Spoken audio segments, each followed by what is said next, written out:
השופטת רחל פרייר שברה השנה תקרת זכוכית משמעותית במיוחד כשהפכה לחרדית הראשונה שנבחרה לכהן כשופטת בית המשפט העליון במדינת ניו יורק. בריאיון מיוחד שקיימתי איתה מוקדם יותר היא מתייחסת לסערת הרפורמה המשפטית, הפגנות הנשים בבני ברק וגם על הדרך הייחודית שלה לפסגה. ג'אדג' רחל פרייר, hello. Hello, how are you? I'm fine, thank you. So most Israelis feel that our political system has lost the checks and balances as the judiciary system has overstepped its authority. What are your thoughts about the situation in Israel at the moment, the calling for a judicial reform and the demonstrations against it? So, as I explained to most people who ask me that question, as an active judge in New York, I'm not allowed to discuss any politics of either American politics or any other countries as well. All I can do basically is just share my perspective, my journey, and what I've learned from my own experience.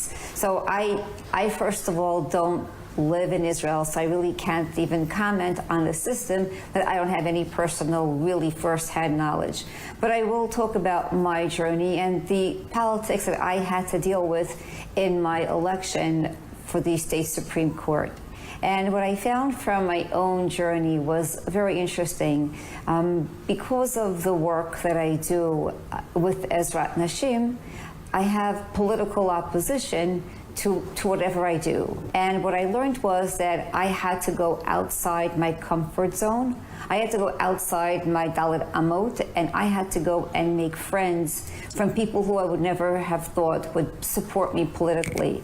So what I did learn is that sometimes when you're in a position and you don't think that you have the political alliances or political connections that you need, and you have to step outside and make friends, sometimes you'd be surprised that by going outside and dealing with people who you never thought would be supporting you, end up being your greatest supporters. Mm-hmm. And ultimately, I had a tremendous amount of support from the African American and Latino communities in Brooklyn. So here I was, a Hasidic woman running for state Supreme Court, and you would have expected that the district leaders who were Jewish would be supporting me.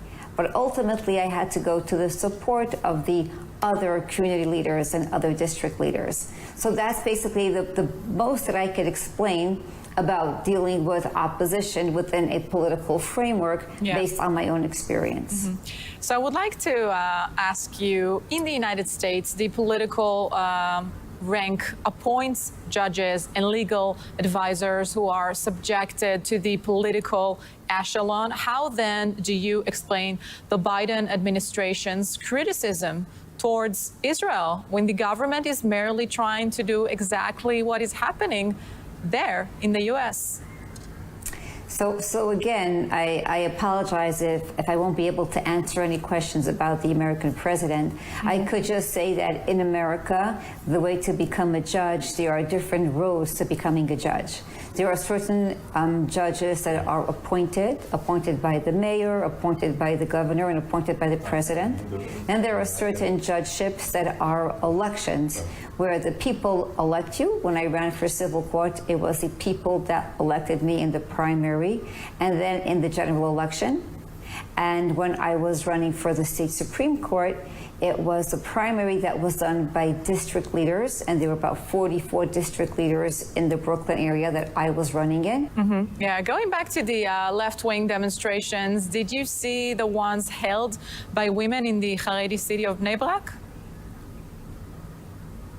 No, I did not. But in terms of people making protests, in America, we have also a constitutional right to freedom of assembly. So long as you're not violent, people are allowed to stand and make protests. So that's really a part of a democratic society. But I did not see that particular protest that you're referring to. So I will tell you, they went to demonstrate inside Bnei Brak, closed roads to try and somewhat free Haredi women from the Haredi world. Oh, I didn't hear about that. I come here to visit my children and my family here. When I come here, I don't really go and check out which protests are taking place. Yeah, okay. And as a groundbreaking Haredi woman yourself, how do you feel about the fact that the Haredi parties in Israel have no female candidates on their list? Do you think it will change in the future? So I'm not really sure if I could answer your question directly, because you're asking me a direct political question. But if you ask me a question more about women in general, I could probably answer that question more in general, how I feel about women. I feel that women, if they're given the opportunities, then we can rise to the positions that are available. It's all about respecting what the needs of the Haredi women are.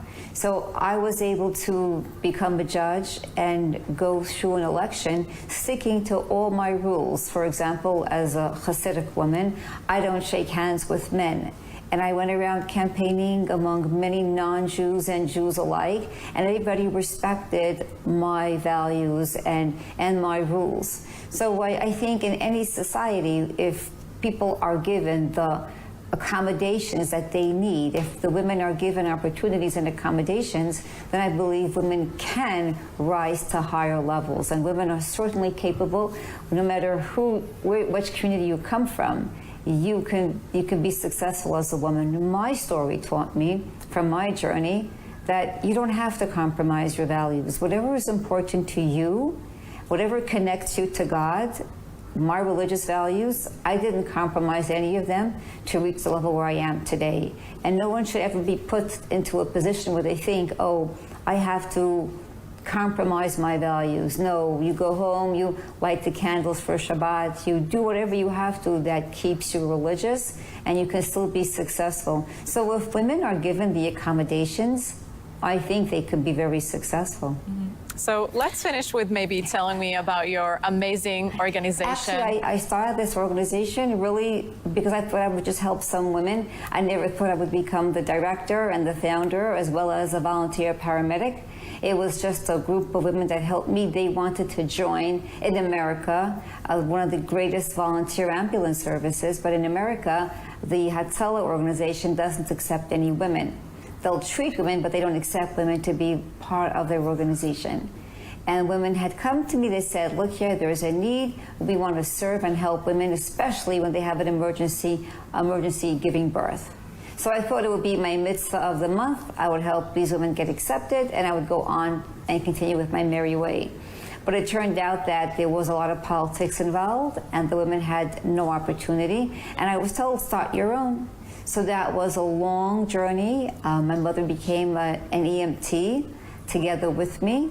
And then my daughter came in and she helps me. And the politics that were always blocking me to succeed in Ezrat Nashim is the same political blocking that I had in my race for the state Supreme Court. The same opponents who tried to block me there tried to block me to become a Supreme Court judge. You're such an inspiring woman, Supreme Court Judge Rachel Freyer. Thank you so much for this interview. Thank you. You're very welcome. Hatzlacha Rabba. Thank you. Bye-bye.